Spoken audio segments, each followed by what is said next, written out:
Welcome to all pharmacist. तो दोस्तों आज हम एक महत्वपूर्ण मेडिसिन के बारे में जानने वाले हैं जिसका नाम पैरासीटामॉल है। आज हम पैरासीटामॉल के बारे में जानने वाले हैं, इसके यूज, इसका साइड इफेक्ट, साथ साथ में इसका मैकेनिज्म ऑफ एक्शन और ये किस ग्रुप से रिलेट करता है उसके बारे में जानने वाले हैं। तो आइए सबसे पहले हम ये जानेंगे कि ये किस ग्रुप से रिलेट करता है। जैसे कि हम जो जानते हैं पैरासीटामॉल हमारा जो है एंटीपायरेटिक ड्रग्स होता है, यानी कि पैरासीटामॉल एंटीपायरेटिक ड्रग होता है। और जिस ग्रुप में ये आता है उस ग्रुप का नेम जो है, यानी कि जिस ग्रुप में आता है उस ग्रुप का नेम जो है, नन सैड है, यानी कि नन सैड्स। इसका मतलब ये हुआ नन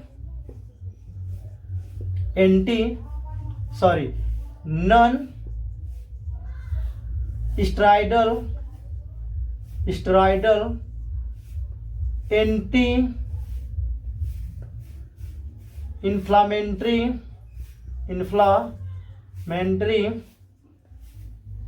ड्रग्स, यानी कि पैरासीटामॉल एक एंटीपायरेटिक ड्रग्स होता है और जिस ग्रुप में आता है उस ग्रुप का नेम इसका है ननसैड, यानी कि NSAIDs, ननसैड। इसका फुल फॉर्म में हुआ कि non steroidal anti inflammatory drugs, non steroidal anti inflammatory drugs होता है। तो इसके अंदर पैरासीटामॉल आ जाते हैं। इनका जो प्रॉपर्टीज होता है एंटीपायरेटिक का होता है। इसके ग्रुप का नाम जो होता है ननसैड होता है, जिसका फुल फॉर्म अगर जो देखा जाए तो non steroidal anti inflammatory drugs के अंदर ये आ जाते हैं। ये पैरासीटामॉल का ग्रुप था। अब आइए हम जानते हैं इसका मैकेनिज्म ऑफ एक्शन, यानी कि पैरासीटामॉल का मैकेनिज्म ऑफ एक्शन क्या क्या हो सकता है, यानी कि क्या होता है, इसके बारे में जानेंगे। तो पैरासीटामॉल का जो मैकेनिज्म ऑफ एक्शन होता है, सबसे पहले तो ये वीक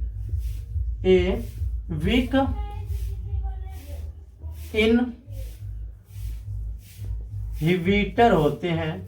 किसका? फीजी, यानी कि प्रोस्टाग्लैंडिन हार्मोन का, यानी कि ए वीक इनहिबिटर होता है प्रोस्टाग्लैंडिन हार्मोन का वीक इनहिबिटर होता है। जैसे हम पैरासीटामॉल को खाते हैं तो जो हार्मोन हमारे अंदर यानी कि प्रोस्टाग्लैंडिन जो हार्मोन है हमारे अंदर बन रहा है उसके ऊपर ये जाकर काम करता है और जो इसका सिक्रेशन होता है उसको रिड्यूस करता है। और रिड्यूस करने के बाद जो हमारे बॉडी का टेम्परेचर होता है, जो इन्फ्लामेशन होता है, उसको कम करने लगता है। तो इस प्रकार से पहला इसका मैकेनिज्म ऑफ एक्शन इस प्रकार से होता है, यानी कि प्रोस्टाग्लैंडिन पे काम करती है। दूसरा क्या होता है, ये कोक्स 1 एंड कोक्स 2 एंजाइम पे काम करता है। कोक्स 1 और कोक्स 2 एंजाइम पे काम करके हमारे बॉडी का जो पेन होता है, जो दर्द होता है, जो इन्फ्लामेशन होता है, जो हल्का इसके कारण हमारे सिर वगैरह में माइग्रेन का प्रॉब्लम होता है, उसको भी ये खत्म करता है, यानी कि कौन? पैरासीटामॉल। ये इसका मैकेनिज्म ऑफ एक्शन है। पहला क्या है, ए वीक इनहिबिटर होता है प्रोस्टाग्लैंडिन हार्मोन का जो हमारे बॉडी में बन रहा है।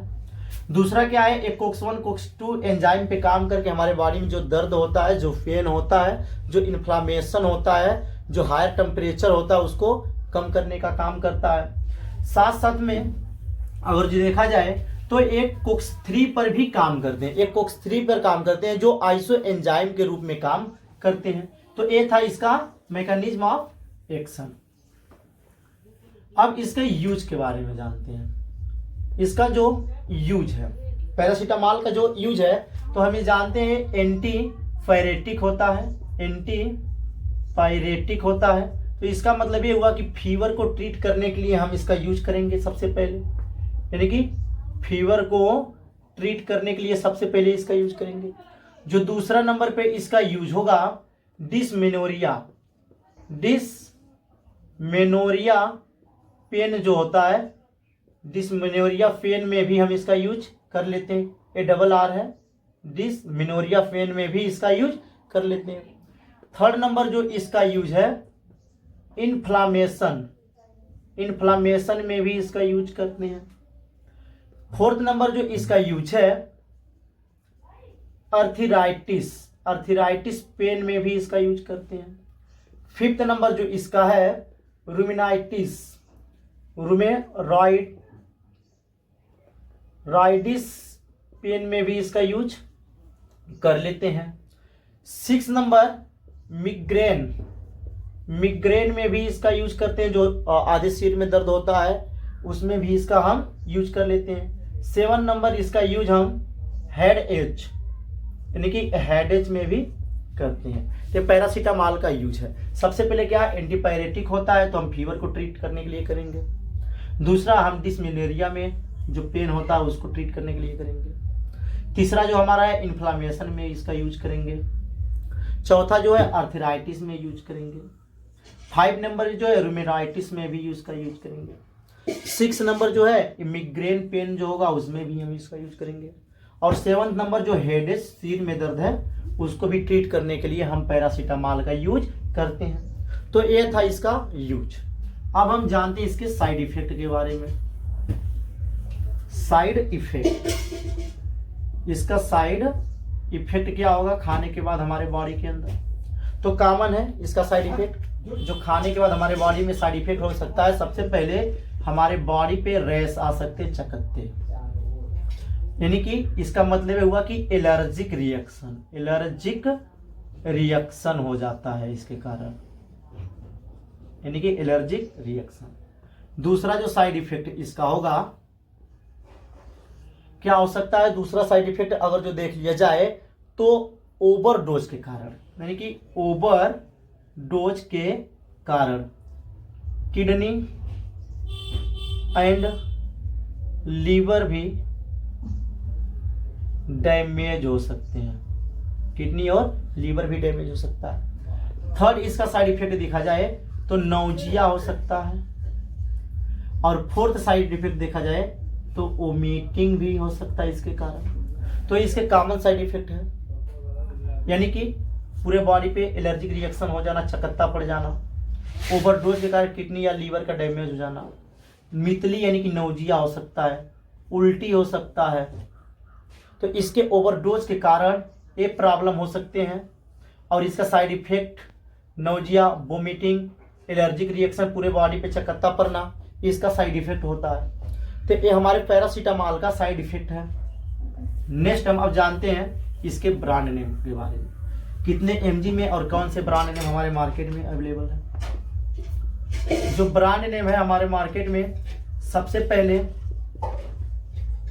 कल्फॉल नाम से आ जाता है जो 500 और 650 mg में अवेलेबल है।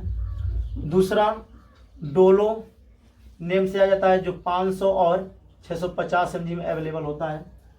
और थर्ड नंबर पे जो होता है, थर्ड नंबर पे पैराक्स नाम से आ जाता है, यानी कि जो 500 mg और 650 mg में हमारे मार्केट में अवेलेबल होता है। तो ये इसका ब्रांड नाम है और ये इसका mg है जो हमारे मार्केट में जितने mg में अवेलेबल है। तो ये था हमारे पैरासीटामॉल के बारे में पूरा महत्वपूर्ण और डिटेल्स में information. Thank you for watching this video. ऐसे महत्वपूर्ण जानकारी के लिए हमारे चैनल को सब्सक्राइब करें, लाइक करें एंड शेयर करें। थैंक्स।